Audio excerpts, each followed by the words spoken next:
Graça e paz, meus irmãos. Abram as suas Bíblias no livro de 2 Coríntios, capítulo 2. Nós vamos fazer a leitura e o breve estudo dos versículos 1 a 4. Versículo 1. Isto deliberei por mim mesmo, não voltar a encontrar-me convosco em tristeza.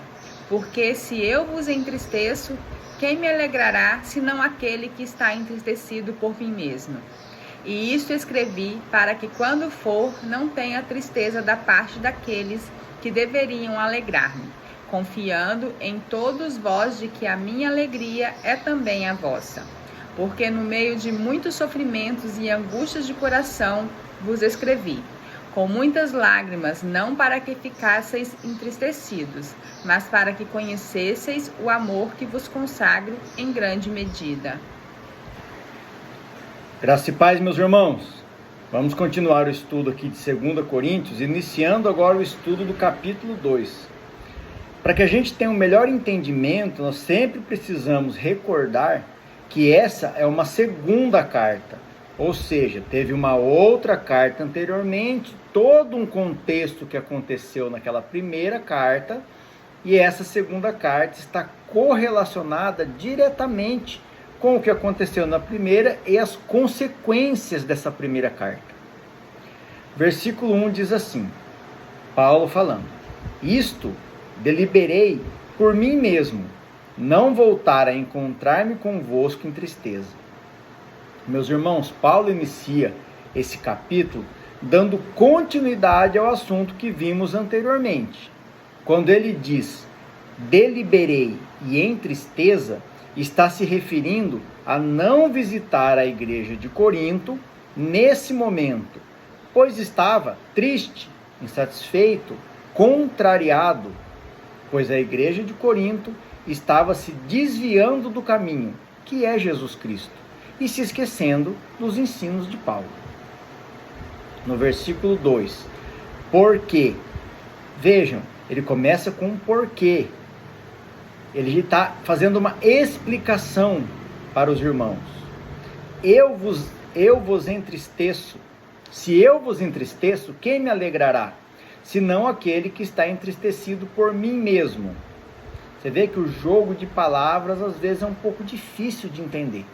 Mas nós vamos fazer uma explicação e vamos trazer uma exemplificação e contextualização para melhorar o entendimento. Paulo está tentando elevar o ânimo dos irmãos de Corinto para continuarem firmes na fé e dizendo que a sua alegria, a alegria de Paulo, está ligada diretamente à alegria dos irmãos, assim como a alegria de um pai em relação aos seus filhos.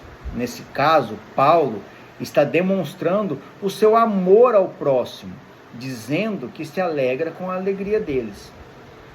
E lembrando que a alegria a qual nós estamos tratando aqui não é a alegria de festividade, de brincadeira, de diversão, mas a alegria de viver em Cristo. Vamos tentar exemplificar de forma mais simples. Para quem já é pai ou mãe, vai entender com facilidade. Quando um filho está fazendo algo errado, que vai ser ruim para ele ou para outra pessoa, a obrigação dos pais é educar. Quero chamar a atenção de vocês para um detalhe. Vocês viram que eu falei assim, quando um filho está fazendo algo de errado. Esse filho está fazendo algo de errado na visão dele ou na visão dos pais? Obviamente na visão dos pais. Por quê? Porque muitas vezes o filho não tem condição de discernir sobre o que é certo e errado. Por isso, é importante, é essencial a participação dos pais. Nesse caso, é uma correlação, tá? Paulo sendo pai e a igreja sendo filho, para que a gente tenha um melhor entendimento. Vamos continuar aqui. Existe mais ou menos um passo a passo para isso, tá? Para o pai educar o filho.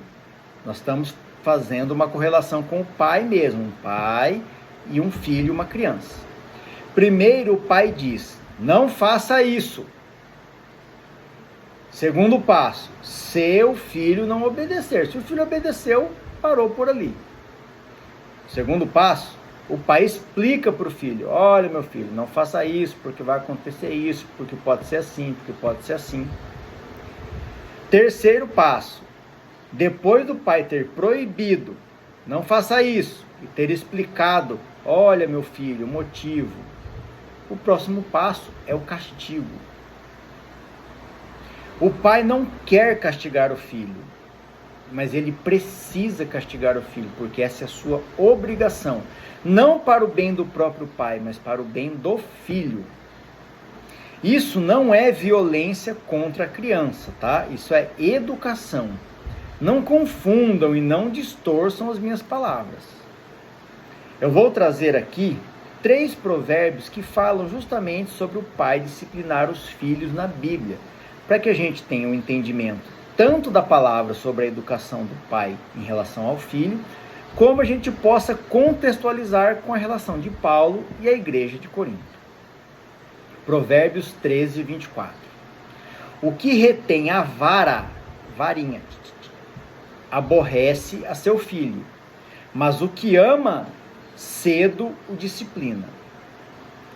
Provérbios 22, 15. A tolice está ligada ao coração da criança, mas a vara da disciplina a afastará dela. Provérbios 29, 15. A vara e a disciplina dão sabedoria, mas a criança entregue a si mesma envergonha a sua mãe. Paulo sempre tratou seus discípulos como seus filhos na fé, e ele está certo nisso. Por isso, muitas vezes, vemos Paulo agindo como o pai das igrejas. Quando ele repreende e disciplina, não é porque ele é soberano, porque ele é poderoso, porque poderoso e soberano é Deus. Mas Paulo o faz por ser o pai. Não o pai Deus, o pai do filho, da criança. Acredito que estamos fazendo essa correlação de Paulo como um pai que castiga o filho, fica mais fácil de interpretar e contextualizar essa carta. Cabe aqui uma interpretação dos provérbios citados acima, para que também haja um melhor entendimento. O significado de vara no hebraico antigo, a palavra usada refere-se ao cajado do pastor. E o cajado era usado para conduzir, para guiar as ovelhas, protegê-las do perigo e trazê-las de volta ao caminho, e não como um instrumento de espancamento. Correção com amor.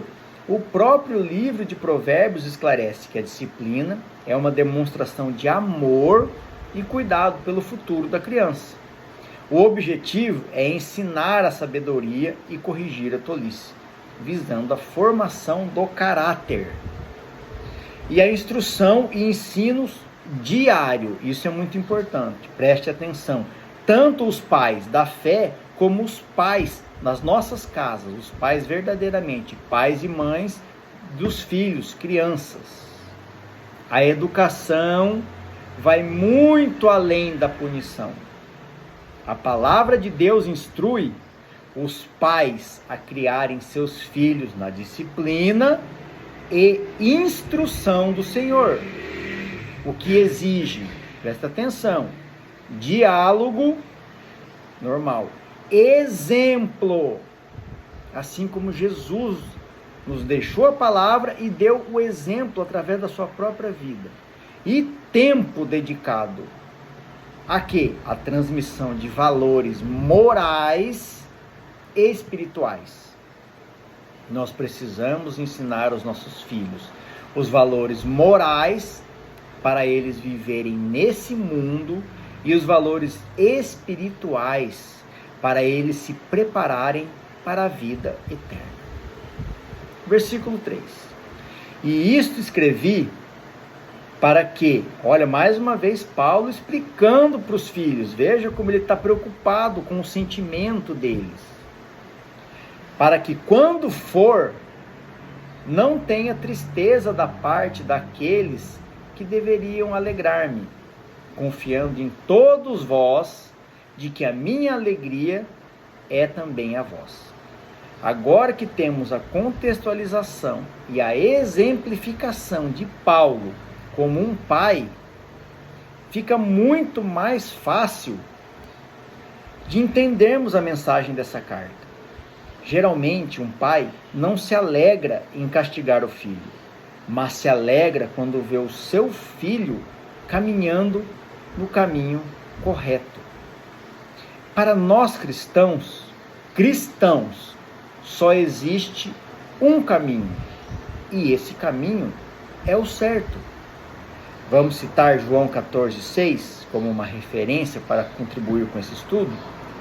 Respondeu-lhe Jesus, é Jesus falando: eu sou o caminho e a verdade e a vida. Ninguém vem ao Pai senão por mim. Talvez seja uma das passagens mais conhecidas da Bíblia, de simples entendimento, mais faladas, mas infelizmente muito pouco vivida. Versículo 4. Porque no meio de muitos sofrimentos e angústias de coração vos escrevi. Mais uma vez, Paulo dizendo, por quê? Por quê? Ele está explicando, ele está preocupado com o sentimento e com o entendimento dos irmãos, para que eles levem para o coração a mensagem de Jesus Cristo e não a mágoa pela repreensão. Vos escrevi com muitas lágrimas, não para que ficasseis entristecidos, mas para que conhecesseis o amor que vos consagro em grande medida. Irmãos, ao relermos os 4 primeiros versículos desse livro, desse capítulo, o capítulo 2 que nós estamos estudando, conseguimos entender claramente o propósito de Paulo até aqui. Olha que palavra importante, propósito. Em diversos estudos nós sempre citamos que tudo que Deus faz tem um propósito. Vejam que ele explica para os seus filhos de Corinto o porquê de estar sendo duro e repreendendo eles.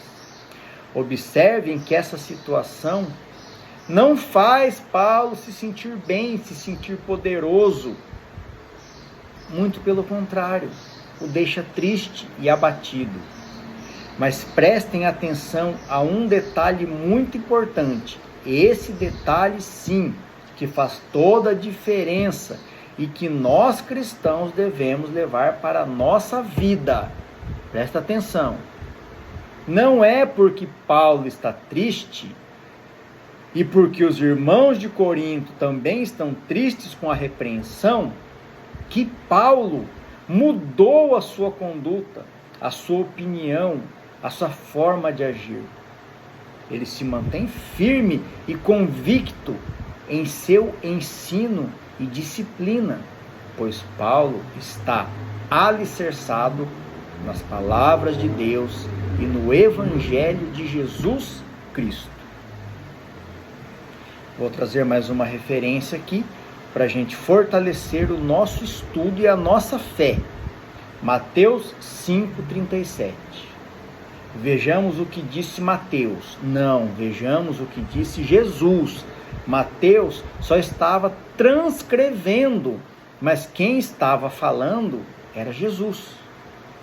Seja, porém, a tua palavra sim, sim, não, não. O que disto passar vem do maligno. Jesus não disse, não, mais ou menos, em tal situação é sim, mas em tal situação é não, depende de para quem eu estou falando. Não, a palavra é uma só, sim, sim, não, não. Pois o propósito de Paulo é levar o Evangelho de Jesus Cristo e através dele a salvação. Para concluirmos esse estudo, vou deixar mais uma vez uma referência bíblica aqui, uma passagem também muito conhecida, muito pouco aplicada pelos cristãos, que é Marcos 16, versículos 15 e 16. E disse-lhes, quem disse? Marcos? Não, quem disse foi Jesus. Ide por todo o mundo e pregai o evangelho a toda a criatura. Quem crer e for batizado será salvo. Quem, porém, não crer será condenado. Mais uma vez, irmãos, vou chamar a atenção de vocês a um detalhe. Crer é diferente de acreditar. Acreditar é saber que existe. Crer é saber que existe, dedicar a sua vida a Ele, viver conforme Ele. No caso, o Evangelho de Jesus Cristo. Que tudo seja feito para a honra e glória do nosso Senhor Jesus Cristo. Amém.